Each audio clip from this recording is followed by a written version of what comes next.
దేవా తండ్రి దేవా నా సర్వం నీవయ్యా, నీవుంటే నాకు చాలు.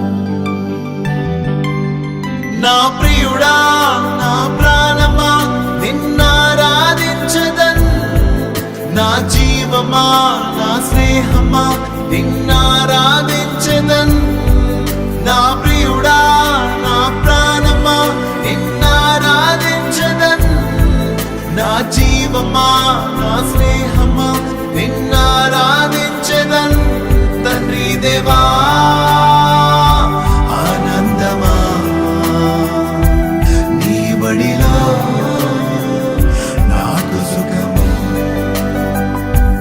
తండ్రి దేవా ఆనందమా నీ బడిలో నాకు సుఖము. తండ్రి దేవా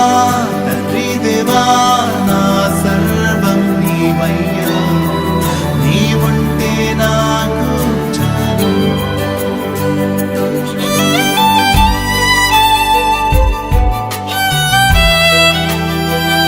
చాలా మంది క్రైస్తవులు ఈ లోకం పట్ల ఎంతగా ఆకర్షితులవుతున్నారు.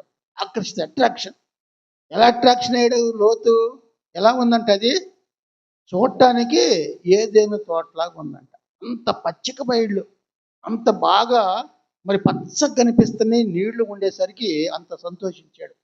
కానీ మనం కూడా ఈ లోకం కూడా మనకు అలాగే ఉంటుంది కనుక చాలామంది దేవుళ్ళు కాకుండా లోకం అనేటువంటి ఆకర్షితులయ్యి లోక సంబంధమైనటువంటి వాటికే మనం ఎక్కువ సమయం ఇస్తాం.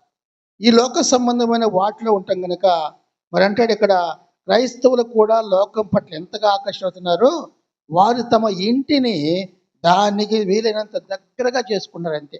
ఇంట్లో కూడా లోకం ఉంటుంది అంతే, ఇంట్లో కూడా అన్ని లోక సంబంధమైనవే మనకు కావాలా.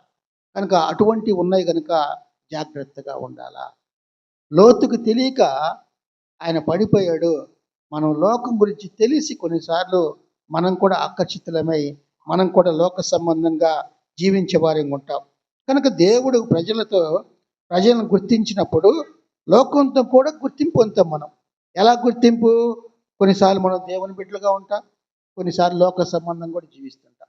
రెండు రకాలుగా మనం ఉంటున్నామేమో అని మనం జ్ఞాపకం చేసుకోవాలా.